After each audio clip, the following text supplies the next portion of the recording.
Good morning, and welcome to the Tyson Foods second quarter 2025 earnings conference call. All participants will be in listen-only mode. Should you need assistance, please signal a conference specialist by pressing the star key followed by 0. After today's presentation, there will be an opportunity to ask questions. To ask a question, you may press star then 1 on your touch-tone phone, and to withdraw your question, please press star then 2. Please note today's event is being recorded. I would now like to turn the conference over to Sean Cornett, Vice President, Investor Relations. Please go ahead. Good morning, and welcome to Tyson Foods second quarter fiscal year 2025 earnings conference call. On today's call, Tyson's President and Chief Executive Officer Donnie King and Chief Financial Officer Curt Calaway will provide prepared remarks followed by Q&A. Additionally, joining us today are Brady Stewart, Group President, Prepared Foods, Beef and Pork, and Chief Supply Chain Officer, Devin Cole, Group President, Poultry and Global Business Unit, and Christina Lambert, Chief Growth Officer. We have also provided a supplemental presentation which may be referenced in today's call and is available on Tyson's Investor Relations website and via the link in our webcast. During today's call, we will make forward-looking statements regarding our expectations for the future. These forward-looking statements made during this call are provided pursuant to the Safe Harbor provisions of the Private Securities Litigation Reform Act of 1995. Forward-looking statements include all comments reflecting our expectations, assumptions, or beliefs about future events or performance that do not relate solely to historical periods. These forward-looking statements are subject to risks, uncertainties, and assumptions which may cause actual results to differ materially from our current projections.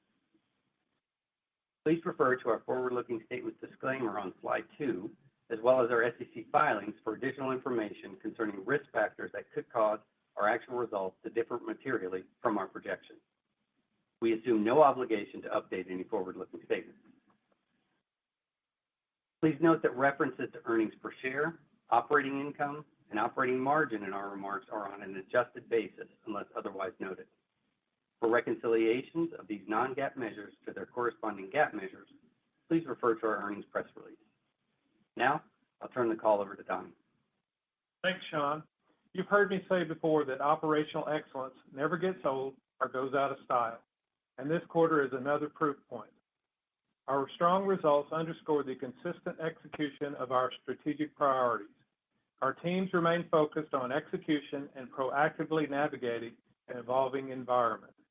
This marks our 4th consecutive quarter of year-over-year growth across sales, adjusted operating income, and adjusted earnings per share.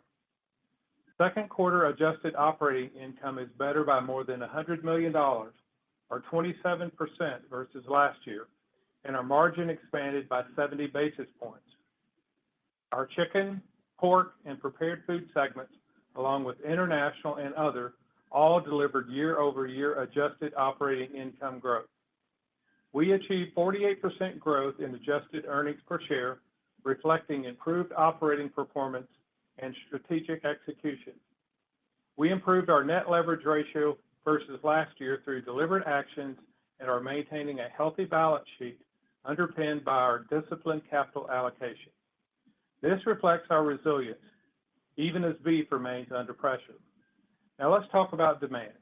As we mentioned last quarter, 71% of U.S. consumers sought to increase their protein consumption in 2024, according to an International Food Information Council study. The latest Power of Meat report from the Food Industry Association shows that U.S. meat sales at retail hit an all-time high in 2024, with consumers making purchases more than once per week. According to the study, meat had 98% household reach and was included in nearly 90% of home-cooked dinners. Meat is the clear protein choice, recognized for nutritional value, convenience, and versatility. Even with a dynamic backdrop, it is evident that consumers continue to prioritize protein, especially from animal sources, underscoring robust, sustained demand across the category. As a world-class food company and recognized leader in protein, Tyson is well-positioned. Our multi-protein, multi-channel portfolio allows us to serve a wide range of consumer protein needs across eating occasions and value tiers.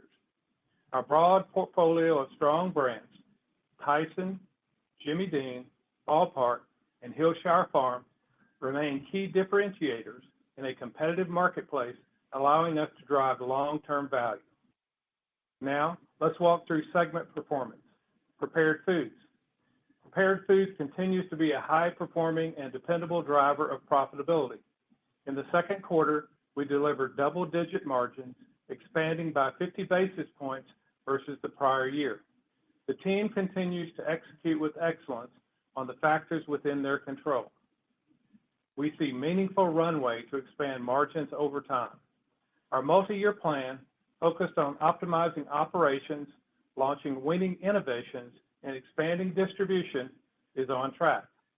As a tangible example of how we are driving operational improvement, we have developed and implemented new tools that provide line and process level visibility of performance versus equipment capabilities. We have achieved measurable gains over the past year with line and labor efficiencies, increasing by 250 basis points and 280 basis points, respectively. These tools, coupled with the improved sales and operations planning process, enable smarter decisions around product scheduling and labor staffing, which in turn are improving productivity, reducing costs, and supporting stronger service levels. As we continue to utilize these tools and improvements across the business, we'll continue to reduce inefficiencies and drive out waste. Innovation also continues to be an area of focus where we are making progress. Our Jimmy Dean Chicken Biscuits recently won the 2024 Circana Pacesetter Award for New Product of the Year. We are continuing to build on that success with new line extensions like the Chicken, Egg, and Cheese Biscuit that newly launched this spring. Wright Brand continues to resonate with consumers as a leading premium bacon brand. We're now leveraging that equity to expand into smoked sausage, bringing the same trusted quality to a new category. We are also unlocking growth in our Hillshire Farm snacking portfolio as consumers, especially adults, continue to seek convenient, protein-rich options. In chicken, we delivered our best second quarter adjusted operating income in 9 years and our second consecutive quarter of volume growth. This quarter adjusted operating income nearly doubled compared to the same quarter last year, driven by strong operational execution across the business, including the best order fill rates we've seen in many years and lower grain costs. We continue to prioritize building long-term, winning relationships with our customers, allowing us to partner in growing the category while stabilizing our earnings profile. In beef, we're navigating a challenging environment with discipline. We're managing costs and enhancing mix toward more value-added offerings. While limited cattle availability is pressuring spreads, consumer demand has remained resilient. Our teams are executing well across procurement, production, and distribution to meet customer needs and stay on track. Turning to pork, we delivered our best second quarter adjusted operating income in 3 years. This reflects the strength of the improvements we have made in building a fundamentally better pork business. Operational advancements and momentum in value-added mix contributed to our results, offsetting tighter spreads. And while hog costs remain a factor, we're encouraged by a healthy demand outlook. Across all segments, we're actively monitoring the evolving macro landscape, and while we're not immune, our experience in navigating past cycles gives us confidence to respond effectively and proactively scenario plan. Our strategic priorities, operational excellence, customer and consumer obsession, data and digital delivery, capital allocation, and team member development remain unchanged, and our teams are executing them with excellence. Over the past several quarters, we have shared our actions to optimize our plant network, and those efforts are continuing to generate efficiencies while also reducing CapEx requirements. In this next phase of our optimization journey, we're taking deliberate, measured steps to evolve our logistics and distribution infrastructure. These efforts are early stage, but are critically important as we work toward greater long-term efficiency. We will sell multiple smaller, conventional cold storage warehouses, unlocking gross proceeds in a range of $250 to $300 million, and then transition as a new anchor partner into several large-scale, fully automated, next-generation cold storage facilities. These facilities will reduce network complexity, streamline inventory flow, and simplify processes in ways that will better position us to serve our customers smarter and faster now and into the future. This transition will be a multi-year journey, but we believe this will generate around $200 million of annual savings at full completion, which is currently anticipated in 2030. We are confident that these actions will lead to meaningful operational improvements, greater agility, allow future growth, and reducing future capital requirements. Before I turn things over to Kurt, I'd like to take a moment to talk about the thoughtful steps we're taking across our portfolio to align with evolving opportunities around product ingredients and quality standards. As a recognized leader in protein, none of the products Tyson Foods offers through our school nutrition programs include petroleum-based synthetic dyes as ingredients. Today, the vast majority of our retail-branded Tyson products, including our Tyson Dino Nuggets, Tyson Chicken Nuggets, Tyson Chicken Bites, and Jimmy Dean Maple Griddle Cakes, do not contain any of these types of dyes, and we have been proactively reformulating those few products that do. We expect that our work to eliminate use of petroleum-based synthetic dyes in production will be completed by the end of May, much sooner than the timeline provided by the U.S. Department of Health and Human Services. With that, I'll turn it over to Kurt to walk through our financial results in more detail. Thanks, Donnie. Second quarter enterprise sales were $13.1 billion, but that includes a reduction of $343 million, or 2.6%, related to a legal contingency accrual primarily reflected in pork. Excluding this, sales would have grown as expected year over year. Adjusted operating income increased by 27% to $515 million, driven by another strong quarter of performance in chicken and solid contributions from international and other, pork, and prepared foods, all of which helped offset the decline in beef. Adjusted earnings per share grew more than 48%. As Donnie mentioned, this is the fourth consecutive quarter of year-over-year growth across sales, AOI, and adjusted EPS. Our multi-protein, multi-channel portfolio, combined with our team's continued execution in a changing macro environment, is delivering results. Turning to second quarter segment performance, in prepared foods, sales were in line versus last year as higher pricing was offset by softer volume. It's worth noting that pricing was up across retail and food away from home channels, a reflection of our effective brand portfolio and pass-through pricing. Adjusted operating income increased nearly 5% and margin improved 50 basis points versus last year. We continue to be more efficient with our marketing, advertising, and promotional support costs, as well as broader SG&A expenses. We also continue to make progress with our operational execution initiatives. These improvements, along with pricing and lapping of startup costs last year, more than offset the impact of the ongoing raw material cost increases. In chicken, we delivered our second consecutive quarter of year-over-year volume growth, contributing to a 2% increase in sales. Adjusted operating income increased 95% versus last year, highlighting our best second quarter performance since fiscal 2016. Year-over-year profit growth was driven by ongoing operational improvements and the net benefit of lower grain costs. Sales in beef increased primarily due to a higher average price per pound, reflecting ongoing healthy demand. Adjusted operating income declined, driven by spread compression, emphasizing higher year-over-year cattle costs.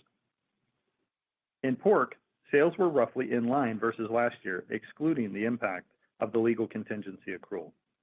Adjusted operating income increased 67%, reflecting the strongest second quarter result in the past 3 years. Cost discipline and improvements in utilization and value-added mix more than offset tighter spreads. Turning to our financial position, our capital allocation strategy is consistent and deliberate. We remain focused on maintaining financial strength, investing in the business, and returning cash to shareholders.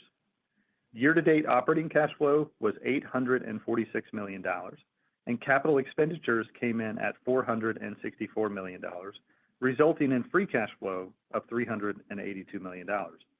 Year-to-date dividends were $349 million. We remain committed to the dividend as our primary way of returning cash to shareholders. We ended the quarter with net leverage at 2.3 times and $3.2 billion in liquidity after paying off our $750 million term loan that was due in 2026. Our balance sheet remains healthy as we prioritize financial strength, our investment-grade credit rating, and cash management to drive long-term shareholder value. Now let's take a moment to review our outlook for fiscal 25. Our total company guidance is unchanged. We anticipate sales to be between flat to up 1% year over year. Adjusted operating income is expected to be between $1.9 and $2.3 billion, representing growth across the entire range. We still anticipate interest expense of approximately $375 million and a tax rate of around 25%. We remain focused on disciplined cash management, with CapEx expected to be between $1 and $1.2 billion and free cash flow in the range of $1 to $1.6 billion. The macro environment is dynamic, affecting each of our businesses to varying degrees. But as you can see from our supplemental materials and in our press release, our segment-level adjusted operating income guidance remains unchanged as well. With that, I'll turn the call over to Donnie. Thanks, Kurt. In closing, I'm proud of the results our team delivered this quarter and encouraged by the momentum we're building. Despite a complex and evolving macro environment, we are focused on what we can control and executing with excellence. With sustained consumer demand for protein, the strength of our iconic brand, and a continued commitment to operational excellence, we believe we are well-positioned to drive long-term value for our shareholders. To our 138,000 team members, from the front lines of our facilities to our offices around the world, thank you. Your hard work, resilience, and commitment are what make our success possible. And our customers and suppliers, thank you for your continued partnership and support. Before moving to Q&A, I'd like to introduce Christina Lambert, Tyson Foods' new Chief Growth Officer. Christina was named Executive Vice President of Strategic Initiatives and joined the Tyson Foods Enterprise Leadership Team earlier this year. Christina has more than 28 years of experience in the protein industry. Prior to her most recent role, Christina led our retail frozen value-added business within the poultry organization, where she maintained full P&L responsibility, expanded our innovation pipeline, and managed the relaunch of the iconic Tyson brand. Melanie Bolden, our Chief Growth Officer and former Group President of Prepared Foods, is retiring from Tyson Foods. I want to thank her for the results she has delivered and the team she has built. We're sad to see her go, but we wish her the best in the future. Melanie will remain a consultant for Tyson Foods, ensuring a seamless transition with Christina. With that, I'll turn it over to Sean as we open the line for your questions. Thanks, Donnie. We will now move forward to your questions. Please recall that our cautions on forward-looking statements and non-GAAP measures apply both to our prepared remarks and the following Q&A. Operator, please provide the Q&A instructions. Thank you. We will now begin the question and answer session. To ask a question, you may press star then one on your touch-tone phone.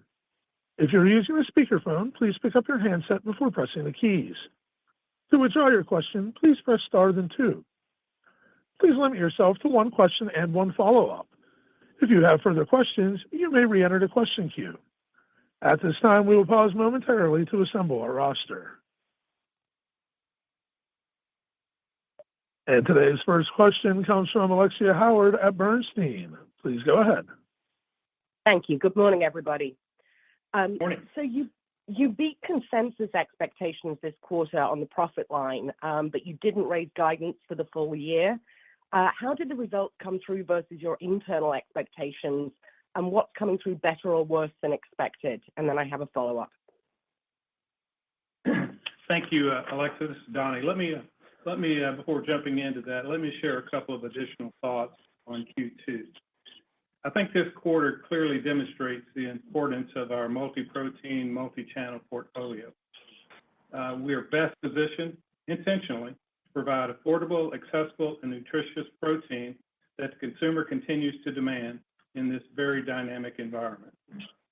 While beef is experiencing the most challenging market conditions we've ever seen, we increased total adjusted operating income by 27%, and every segment grew other than beef. Chicken had standout performance, our best Q2 AOI in 9 years. Prepared Foods has continued steady margin performance. I am pleased with our efficiency improvements through better yields, reducing waste, and a continuing push for best-in-class execution in our plants. We've made significant strides in maximizing the efficiency of trade and MAP spending, and our innovation pipeline is the largest that we've ever had. And we're committed to growing our Prepared Foods business, both volume and bottom line. We remain agile and work with pace to optimize our operations and distribution network. And I'm excited about the next step on our journey as we transform our logistics network. This will unlock annual savings of approximately $200 million over time and will support our growth into the future. The dynamic environment we and others have referenced includes uncertainty from tariff impacts and pressure on the consumer. But our guidance considers those risks, and we're growing at the bottom line across the entire range.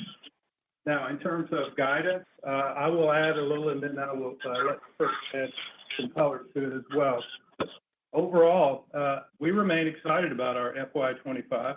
We expect to generate profitability growth over the last part of the year, the entire range of our earnings guidance, while managing through the most challenging beef environment we've ever seen. So we feel good about that overall. And our overall view of the business hasn't materially changed since we spoke last. And we're reaffirming the 1.9 to 2.3. I would tell you that we consider all the things such as the chicken business and what that looks like for the balance of the year. We think Prepared Foods will be more balanced across the year. As you see what happened in the first half of the year in beef, we lost $181 million. And then you stack on tariffs and consumer pressure and inflation that we're seeing in the marketplace. We feel good about where we are at this point, based on what we know at this point. Kurt? Yeah, just maybe a couple of comments. I think overall, your question included, did it come in line with our expectations or what were the differences? I think it came in line with our expectations, kind of reiterating our overall stance on the full year. Certainly in the prepared comments, we made reference to, our guidance does include the outlook for the remainder of the year with an assumption for tariffs and consumer dynamics. But I think we're pleased with where we are and very proud of the improvement we made on a year-over-year basis. And we are growing across all parts of the range that we've provided for the full year. And can I follow up on chicken? Because I think the guidance, you've obviously come through very strongly in the first half of the year, but keeping the guidance the same implies, I think, a fairly big decline year over year in operating income. Is there something changing there in terms of the industry dynamics? What should we be aware of? Thank you, and I'll pass it on. Thanks, Alexa. We still feel like we obviously had a great first half of the year. If you look at the numbers, there's just some uncertainty as you look at the back half of the year. If we look and compare it against our adjusted operating income, it looks pretty good. But we also look at what consensus looks like as it relates to chicken. I think chicken will be a clear winner in this for the balance of 2025. Let me stop with that level of detail, and I will kick it over to Devin Cole, and Devin can give us more detail around the chicken business. Yeah, thanks, Donnie. Again, we did deliver a very strong quarter. I'd say largely due to the strength and execution of our team, and I want to thank everyone for their focus and execution around those efforts. Generally, our strategy, it will remain unchanged, but we do need to stay flexible with our tactics in this environment. I think things that we delivered in the quarter that will continue to be a priority and continue to deliver excellence moving forward is we have outperformed the industry in live. We extended our improvements related to plant performance. and the intense focus on the customer continued. As mentioned, we've now had 2 consecutive quarters with fill rates over 98%. And our innovation pipeline is resonating very well. And, if you look ahead, we did reaffirm our guidance in the range of $1 to $1.3 billion. And I think that takes into consideration, one, the confidence that we have in the operating environment, but also the sustainable progress we've made in the first half of the year. But I think we also have to layer in, as a consideration, investments that we'll be making in the back half of the year, primarily to strengthen and extend our number 1 share in value-added retail food service. We also have to consider our diversified pricing models. It's worth recalling that we utilize those models with our customers, many of which are linked to grain markets, to build stable margins over time, and to just factoring in the overall macroeconomic environment. Thank you. And our next question today comes from Peter Galbo at Bank of America. Please go ahead. Hey, guys. Good morning. Thank you for taking the questions. Donnie, I actually wanted to start on the changes in the cold storage facilities that came out. I think you mentioned $200 million of annual savings, and that's maybe over a 5-year period. And as I dug through the 10Q, it looks like that'll mostly be split between chicken and prepared foods. So maybe just 2 things. One, if we could get a little bit more detail on kind of that breakout that you're anticipating, again, realizing it's over the long term. And B, obviously this has been an ongoing discussion probably for quite a bit of time, but just, what kind of led finally to pulling the trigger on this? Is it part of the broader, again, restructuring as we think about the margin profile and sustainability of higher margins for chicken and prepared going forward? Yeah, thanks, Peter. I think you largely answered the question in some of your comments, but just let me reaffirm those things for you. We've talked now for a couple of years about assessing every facet of our business. And I'll tell you, we've been, when we looked at our logistics network, and we identified some things that we didn't like.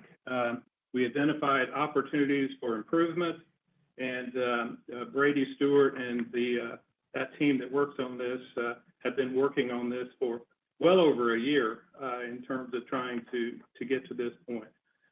Since Brady and his team did all the work, let me ask him to deliver some details behind the project. Thanks, Donnie. And as you mentioned, specifically want to call out the team for laying out a really appropriate strategy. Today, our network is too complex and too costly. And so we saw an opportunity to really right-size our network that allows us to continue to grow into the future, but also bring cash into the enterprise as well. And so we mentioned the length of time associated with this transition and transformation.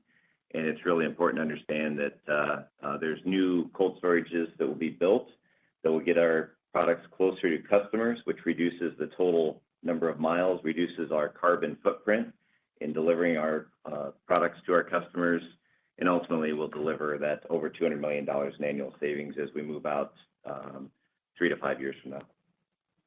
And Brady, just before I move on to my next question, just a rough split on that $200 million between the two? This is Kurt. I don't know that we have that for today. I think go back to the statement that think about, right, this network is principally for our poultry and prepared business, very little utilization of the network that Brady's speaking to for beef and pork. So it would follow kind of the normal or a relative share split, if you will, based on the volumes that are moving through the poultry and prepared foods items. Got it. Okay, that's helpful. And maybe this one, I don't know, it's probably a bit of a jump ball in terms of the question, but in prepared foods specifically, I think, again, in the queue, you called out kind of higher raw material costs. And so maybe, you kind of got to the margin you did based on SG&A. I'm just curious kind of how we should think about the go forward there, listening to some of your peers. They're obviously baking in higher raw materials, but are we getting to the numbers really just kind of on lower SG&A going forward? That obviously has implications for the top line. So just wanted to understand that. Thanks. Sure. And thanks for the question, Peter, this is Brady again. Number one, I think it's really important to understand that we're very excited about our prepared foods business. And this comes in a multitude of different areas. Number one is we're excited about the team we have in place and the true management operating system that team is placed. And we're excited about our brands. We have leading brands that will continue to play a part with our customers and our consumers as well. And so when you really look out in front, it's important to understand, I think, really in three different buckets that create the excitement. Number one is from an innovation perspective. Donnie, in his prepared remarks, commented on our innovation coming with Right Brand Premium Sausage. He commented on the amazing growth we've had from the Hillshire snacking platform, and he commented on the innovation we brought forth with the success with our Jimmy Dean chicken biscuit as well. On top of that, we have one of the most robust innovation pipelines in the history of Tyson Foods. And we're extremely excited that we have innovation coming within the next year in every single one of our core categories for prepared foods. And so that's going to drive us from a growth perspective into the future. Second is from a distribution perspective, we continue to see distribution gains and getting our products in the right place for our consumers to continue to have access to them. And then lastly, we're really supporting innovation and distribution with core fundamentals. And Donnie mentioned in his opening remarks as well that we have strengthened our foundation through operational improvements.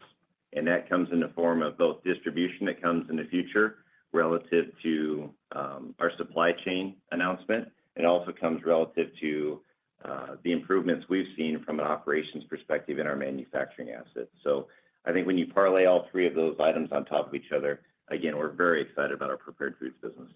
So if I could add just one thing to, or a couple of things to what Brady has said. If you think about our prepared foods business, since we made the major acquisition of Hillshire in 2014, this business today, we're literally putting it together and from end to end, from operations through supply chain to trade and map efficiency management, growing with strategic customers, investing behind the brands. We're doing a lot of things. This has been let's call it a 9 to 10% business. We think it's better than that. And we believe the unlocks that we have before us will actually are proof points for the delivery of something north of a 10% return on sales as it relates to our prepared business. I wouldn't say we're in early innings, but maybe mid innings as it relates to prepared foods. But there's going to be a better day in prepared foods than even what we see today. Great. Thanks very much, guys. Mm-hmm. Thank you. And our next question today comes from Ken Goldman at JP Morgan. Please go ahead. Hi. To follow up on that last question, I really do appreciate all the efforts that are being made in prepared foods, and certainly it seems just optically from an external angle that there's upside to margin. I think what the question that I get sometimes and that I wanted to put to you a little bit is, when do we start to see a real uptick, meaningful uptick, right above 10% on a sustainable basis? Obviously, not perfectly above 10% every quarter. So a little bit on the timing. And then secondly, sort of what's different this time, I guess, is one of the questions I get also, right? We've heard from Tyson a level of optimism for many years right now about prepared foods getting above 10%. Hasn't really stuck at that level. So just kind of wanted to get a sense for those two, if it makes sense. Sure, Ken. Good morning, and fair question as it relates to prepared foods. If I look at prepared foods and let's call it earlier days, prior days, prepared foods, depending on the quarter and the timing, you would see one element of the business performing well, and that was typically large enough to get us into 9 to 10%. What we're describing to you today, and Brady can speak in greater detail to this, is that we have process in place for every phase of the game from end to end to improve the performance of this business. We believe there is tremendous upside to this prepared foods business. And I would tell you, and I don't know how to correct the fact that we haven't done what you thought. we would do in the past, other than to be able to show you that we're going to deliver what we said we're going to do. But this prepared foods business, operationally, supply chain, from a trade and map perspective, from a customer relationship, growing across multiple channels, is doing all the right things today, and it's on purpose, and led by Kyle and Aaron and Brady and that team there. Brady, you want to add anything to that I haven't? Thanks, Donnie. Really, really well said. And number one is just to get back to the foundation. The team has really laid in a management operating system that is truly sustainable. And so to be able to continue to improve on our manufacturing costs and supply chain costs, really highlighting our line and labor efficiency, our yield improvements we've seen as well, and then benchmarking against engineered standards across our entire network really lays the foundation for us to continue to build on. And then lastly is this innovation pipeline that we have. I am extremely proud of the team to put this together with our growth team, the R&D team, and then our business management team as well. This really provides us a huge platform to leapfrog into the future. Okay, thank you. And then I appreciate that. Then just a quick question on chicken demand.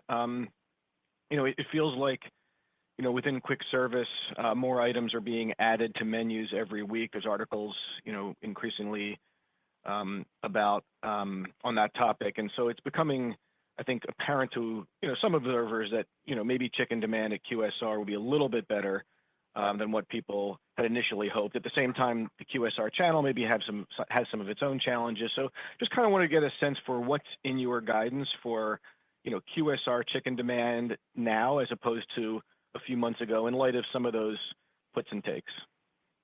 Sure. Well, I mean, I will give you my short answer to that.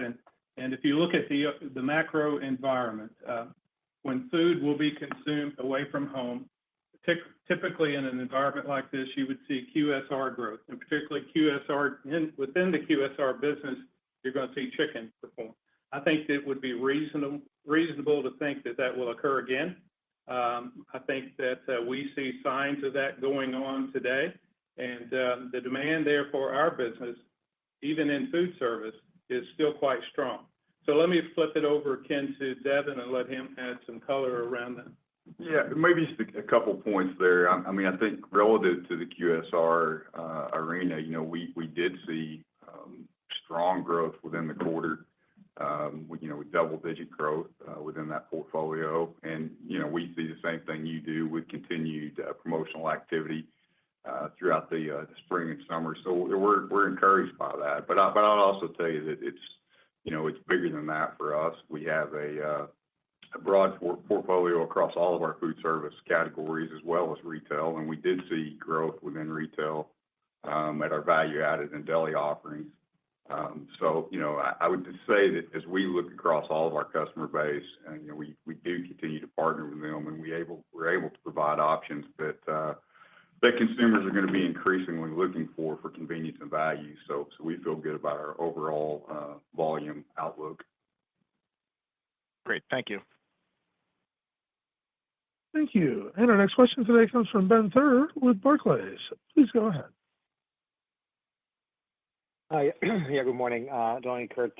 Just a first question maybe on beef and just the general environment. So it feels like you only had a small volume drop in the quarter that could almost be explained by just the leap year and some of the calendar effects. So just wanted to understand a little bit better what you're seeing in terms of supply of cattle and the cost of that into your operations, and how you think about the earlier signs maybe as to some of the heifer retention. Is that building or not? So how should we think about just beef throughout the cycle? Are we at the bottom, or is it just still too early to tell? That would be my first question. Sure, Ben. Let me add a little bit to the demand softness that you talked about in our 2Q. That happens every year with us. It's not unusual to see a seasonal demand softness in Q2, and so we didn't see that as anything notable really, other than the fact that it was that time of year. But I'll give it to Brady to talk about the supply, heifer retention, and volumes. Well, thanks, Donnie. And Ben, I think it's important to note that cattle on feed from a weight perspective are extremely heavy. We're at record weights throughout the business as well. So we're seeing some weight that is offsetting from a volume perspective, some of the lower head counts we're seeing as the supply has been obviously lower than a year ago. Relative to heifer retention, and I would just say this, and Kurt has mentioned this before, if we're not at the bottom relative to cow inventories, we can definitely see it from here as well. And I think a couple reference points behind that certainly would be we've seen an extreme drop, almost 18% in beef cow harvest numbers. And then secondary to that is we have seen a drop relative to heifers on feed, which means if the heifers are not on feed, they're being retained by farmers and ranchers as well. And we're seeing a 4% drop in heifers year over year as well. So I think the signs are really aligning to a rebuild to start to occur. And from a liquidation standpoint, really seeing the bottom at this point as well. Okay, perfect. Thank you very much for that. And then my second question really is just about the international business. Clearly, there was a pretty significant improvement on a year-over-year basis, and when we're looking at it on a 6-month basis, I mean, it's a massive difference versus last year. So help us maybe understand, and I know in the past you've talked a lot about international being an important part of the growth journey, but what have you done different and actually executed on to start to see the fruits and the benefits of all these investments that you had in years past to drive international? And what's like kind of the level you think about international could contribute on an annual basis beyond maybe what is your fiscal guidance for 2025? Yeah, sure. This is Devin. I appreciate you bringing that up, and I'll make this perhaps sound simpler than it really is, meaning that it's really about the work that our team has accomplished. It's one thing to have a strategy, and it's a completely different thing to have execution against the strategy, and we have both in this area. We've simply improved our operational fundamentals, and we've also executed a very good commercial growth strategy. You can see that in the results, and in fact, it's our strongest quarter on record. Looking ahead, there were some overall benefit in the quarter related to one-time impacts. However, we expect to continue on this path that will be favorable, certainly to the prior year and in line with our expectations. I do expect the performance in the back half of the year could be affected by the macroeconomic environment, because certainly the consumer around the world is not immune to some of the economic challenges that we see. But listen, overall, we feel great about the team. We feel great about the strategy, and the future of the global business in our portfolio remains important to us. Thank you very much. Thank you. And our next question today comes from Thomas Palmer at Citi. Please go ahead. Good morning, and thanks for the question. Maybe just start out, any help as we think about third quarter expectations? I mean, if I look at industry trends and general seasonality, it would seem like chicken typically is better in the third quarter than the second quarter from a profit standpoint. Maybe, pork a little bit weaker. Just any help is kind of thinking through what we just saw this past quarter and kind of what you're anticipating as we roll into the third quarter. Thank you. Hey, thanks. This is Kurt. Maybe start off with, how we're thinking about the year. Obviously, we don't give individual quarter guidance, but I think, the basis of your question was, look, from a chicken standpoint, the first half of the year, generating about $680 million. Obviously, as Devin had said earlier, still a range of 1 to 1.3. But we acknowledge, it definitely is a constructive operating environment that we're in. But hurry on to repeat Devin's comment that we'll continue to make some investments, but a little heavier weight in the back half of the year. But for the overall year, we would still expect to be, at or above the midpoint in the upper half of the range for chicken. Certainly pork, delivering well so far $114 million on a year-to-date basis, with a range of $100 to $200. So we'll leave it to you to kind of imply where that will be. Certainly, it is a business that generally has a positive, strong our Q1 and a strong first half of the year relative to normal historical cycles, but acknowledging at 114 over the low end of the range thus far. So maybe add a couple of comments to the guidance. Just speaking very generally about the business.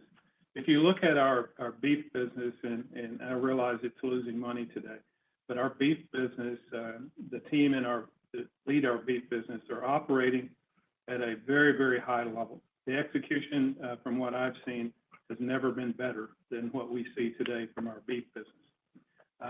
From a pork perspective, our pork business is performing very, very well. You saw it in the numbers. Just the management operating systems that we have in place in both beef and pork, some technology that we've deployed against those businesses is certainly helping with that.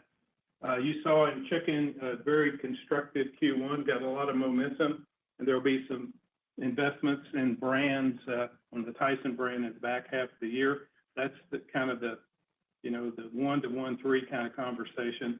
And then if I think about prepared, laid out earlier today that there's a lot of upside to prepared. We're in kind of mid-innings, if you will, in terms of performance and prepared, but there's a lot of upside to for us as a company. In our international business, it's a smaller business that we have, but their strategy they have in place and their execution against that strategy is really, really good. And then maybe finally, as it relates to consumers and customers, we're aligned with strategic customers and feel good about those relationships, and we're growing their business and thereby growing our business. But from a consumer perspective, in this environment, wherever that consumer is, we're intersecting with that consumer, and we provide top high-end or value tier propositions for those consumers. So we feel good about all of those in the business in general. Thanks for that walkthrough. Maybe I could just follow up quickly on international. Why has it been so strong the past couple of quarters? And I guess how persistent do you think the drivers of that might be? Yeah, so maybe just to repeat, I mean, it really is as simple as we set out, call it a year ago, with a very defined strategy, knowing that we needed to be better at our operational fundamentals. And I think the result of that is, one, we run more efficient operations, more profitable operations. But what it's really done is allowed us to go to our customers, with a case that's equal to or better than what we see from our competitors, meaning we have innovation pipelines, we have competitive costs, we have talent, we have everybody aligned against that strategy. So again, it is around the operational fundamentals and getting our facilities where they need to be from a commercial growth strategy. And I don't see that changing. Those things are very well defined. We have a great leadership team in place, and everybody is working towards the same strategy. Thank you. Thank you. And our next question today comes from Andrew Strelzik at BMO. Please go ahead. Hey, good morning. Thanks for taking the questions. My first one is back on the outlook for chicken. You mentioned some uncertainty and also the investments. And I was just hoping you could elaborate a little bit on both of those factors. So, can you maybe compare or quantify the investments in chicken in the back half of the year versus the front half of the year? And has that expectation changed at all over the last several months? And then on the uncertainties, are those really trade related, or is there something else? I guess I would have thought with some of your lags on pricing, you'd have visibility through the third quarter at this point. Yeah, so maybe let me break that up just a little bit. The investment itself, we've talked about an incremental $100 million year over year in FY25, and that's going to be weighted more towards the back half. We do have some new product launches, and we've also got some work going on, with our strategic customers. But I would say too that it's not just about trade and marketing spend necessarily. We've also made some significant investments to make sure that we've got the right quality, particularly with our retail products, branded retail products. And we've also made sure that we've got the right packaging in place, make sure that we're meeting the needs of the shopper, including those that are increasingly utilizing delivery and pickup. I think too about the innovation piece of our business will be, not only critical in the quarter and the year, but beyond. And, everything that we're doing starts with the consumer insights. We are reaching our consumers through digital platforms, and that's part of the spend that we've talked about. And then we use data to make sure that we're getting a return on those investments. But, across all those things, that's really where that spend is occurring, and we feel very good about what that will mean for the future of the business. You mentioned pricing, just to touch on that. Overall pricing is very healthy. We did see a slight decline on average sales price in the quarter, primarily due to some cost-plus pricing models that we have. But, think about it this way. We have mentioned before, we utilize a very diverse set of pricing models by design. And, that's everything from negotiated to fixed price. We have grain-based, cost-plus formulas. And we've even got some market-based pricing. And ultimately, those are all designed to evolve our commercial relationships, build these long-term relationships, and allow us to focus on growing the category and really stabilize our earnings. Maybe just add a couple of things really quick. I think your question touched on, consumer or customer uncertainty or the impact of trade flows. I think, what we intended to talk about there is, right, the consumer will continue to move around in what they're choosing to buy, and elements of the population will seek value. I think we're set up to be able to position our offerings to the customers and consumers to meet those needs. But that investment in the back half that we've talked about will be a little more incremental in the back half than the front half. But reiterate what we said, right? We're still expecting to be, at or above the midpoint of the range that we gave, which with a $680 million first half of the year, even at the high end of the range, $1.3 billion, that's $620 million in the back half of the year. That's the context we want you to make sure you understand from that. Got it. Okay. That's helpful. And then my other question was just on more specifically on tariffs.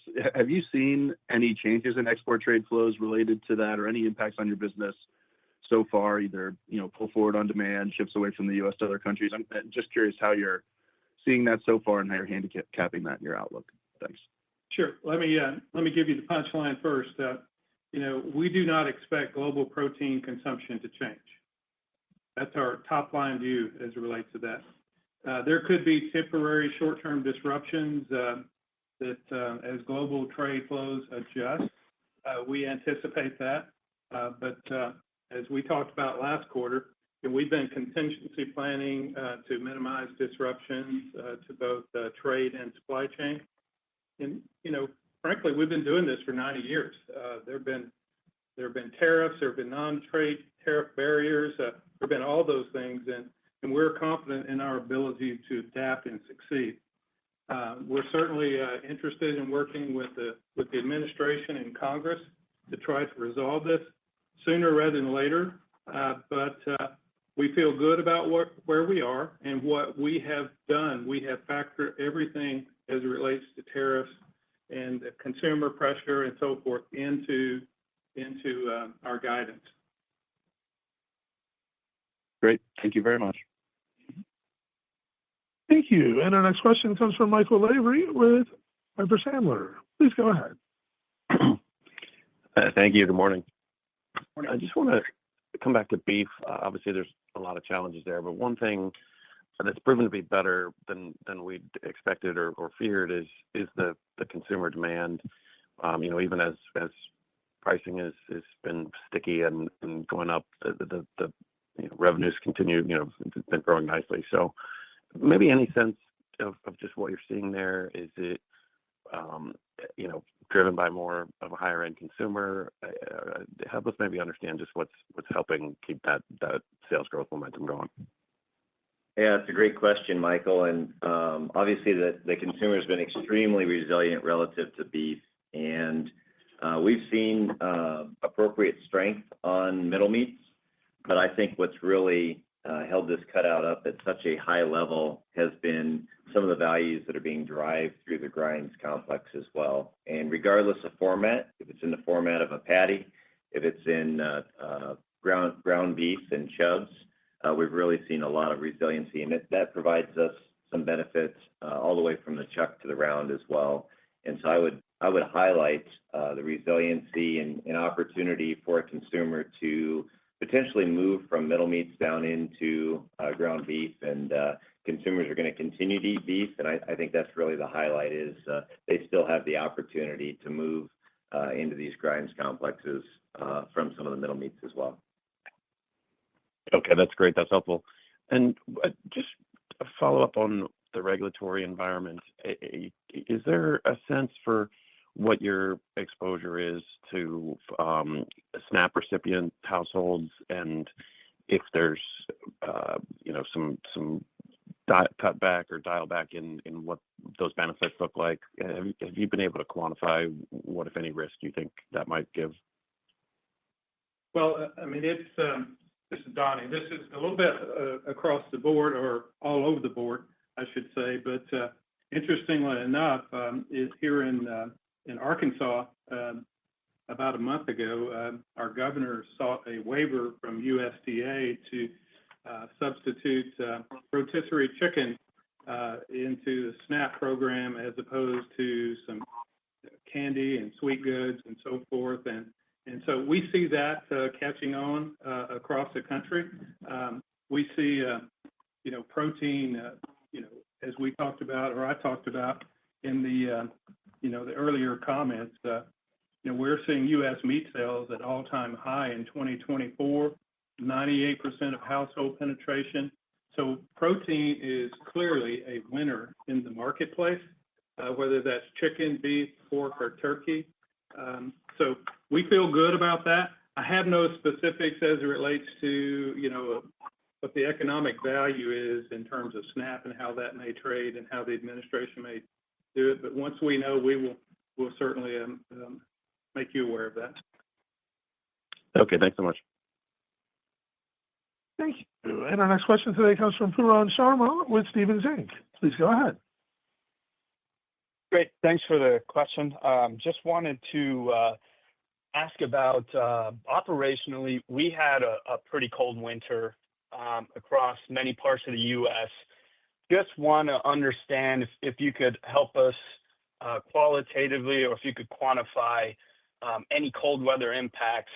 I will say I was impressed, continue to be impressed by chicken, but I get the sense that maybe you were impacted with the cold weather and you could have done a little bit better. But I'll stop there and see if what color you have to share. Sure. I would tell you that early Q2, we certainly had weather disruptions across in the the center part of the country, up and down the East Coast. We often see snow, ice, tornadoes, hurricanes. I mean, honestly, you get to see it all. And but we manage our business to be able to deliver in spite of those things, and we try to keep our team members safe through those processes, and our animals safe in those and alive during those processes. And I think we fared very well early in the quarter, but it did cost us some money. Yeah, this is Kurt. I think I wouldn't call it anything where it was materially different than historical norms. I think to add to what Donnie said, right, the benefit of our network and portfolio is as we prepare for winter storms, specifically as you referenced, moving within the network and optimizing as best we can. And while it was certainly a challenging Q2 given the weather, we are accustomed to dealing with that. Great. Appreciate the color there. I guess my follow-up will just be just pork related. Just hog supplies have been coming a little bit lighter than expected. Wanted to get a sense if you think the industry is continuing to rationalize production or supplies, or if this is just temporary disruptions, i.e., weather, disease related. How do you expect supply availability to trend through the back half of the year? Yeah, great question. And I think the real reference point is the fact that if you look at a lot of the models that are published, the pork producer is able to be profitable, which is a great reversal from a couple of years ago as well. So that certainly provides some financial continuity and stability to continue to keep these sows productive. Second part of that is we continue to see opportunity relative to genetic improvement and herd health from a sow perspective. And so those productivities in terms of pigs per litter continue to be on an upward trajectory, which is positive relative to supply as well. And then lastly, as we come out of our fiscal Q2, I think it's important to note that we kind of move out of disease season relative to pork production. And so you see some of those impacts that certainly flow through. But from a supply perspective, we don't see any large disruptions. And our outlook for the rest of the year is really to continue to layer into our operational improvements that we've seen year to date. We have plenty of runway left that the team is executing to that we would expect to offset any supply disruptions. Thank you for the color. Thank you. And our next question today comes from Heather Jones of Heather Jones Research. Please go ahead. Good morning. Thanks for the question. I'll try to be quick. My first one's on beef, and then my follow-up will be on chicken. But first on beef and pork. So if I remember correctly, I don't think your initial guidance included an impact from tariffs, and it now does. So is it fair to assume that if those are resolved relatively quickly, there's potential upside to guidance? This is Kurt. I think I'll start out really quick. We did, in the last quarter, we did reference that our ranges included our outlook and impact associated with tariffs. Certainly, it was early days when we were on the call last quarter, but we did consider that in the prior quarter. Okay. And then on the chicken front, I hate to belabor this, but it's obviously a very constructive setup, and y'all tend to be long dark meat, which has been on fire. So I was just wondering, you've referenced the $100 million investment, which I've talked about all along. I was wondering, given your move to feeder plants and just the inherent advantage that gives you relative to your peers, are you also planning on investing more in the pricing side to protect and gain share? Or just, I'm still having trouble reconciling your second half implied guide with the backdrop we have. And it doesn't seem to add to just $100 million. So just trying to figure that out. Thank you. Sure. I'm not sure I can help you, but let me give you some of the components of this. If you think about from a dark meat, I'm not clear about what you're meaning with that. What I can tell you is that 95% of the dark meat we produce is sold domestically. So that's one proof point. If you look at what we've done relative to adding value to dark meat, whether that be boneless, skinless, retail, or more value-added products as it relates to dark meat, we've been on a journey to convert more of the commodity into value-added or premiums, and we haven't stopped that journey. And so we feel good about that. And so we also said from a guidance standpoint that we thought we'd be middle range to upper range. It's the factors we considered. There were really two. One was the year-to-date momentum would push you to the top of the range, and the investment back in the brand, and plus any consumer pressure or tariff unknowns or activity. We've built that into this model. So we're comfortable with the 1 to 1.3. But Devin, you want to? This is Kurt. Let me add just for just a second. I think just to go back, Heather, on the reference I made early on an earlier question, right? We made $680 million in the front half of the year. At the high end of our range, that would imply a back half of 620 or down 60 versus the front half. Again, we said we'd be at or above the upper half. Hopefully that gives you a little bit of context relative to the spend of the $100 million. And so, to reiterate, the dark meat comment, from an overall perspective, overall chicken, about 95% of the total revenue in chicken gets sold domestically. Okay, thank you so much. Thank you. And our next question comes from Manav Gupta with UBS. Please go ahead. Thank you for squeezing me in. I'll ask two questions very quickly. You continue to generate significant amount of free cash flow. So what could be the policy for better shareholder returns given the amount of free cash flow you're generating? And my second question here is, given the downturn we are generally seeing in an economy and your strong balance sheet, any opportunities for small bolt-on acquisitions that you see out there, and in which business segments could you target for small bolt-on deals? Thank you. This is Kurt. Thanks for the question. From a free cash flow standpoint, in the first half of the year, we were just a little shy of $400 million. We still provided a guidance range for the full year of free cash flow between $1 and $1.6 billion. At our run rate of dividends, we've spent about $700 million on dividends for the full year. Our leverage, certainly acknowledging, we've made significant improvement over the last 6 quarters, going from 4.1 times to 2.3 times. Our long-term goal is still at 2 times. So we have a little bit of ways to go before we get to our ultimate goal. And with respect to M&A, our stance remains the same.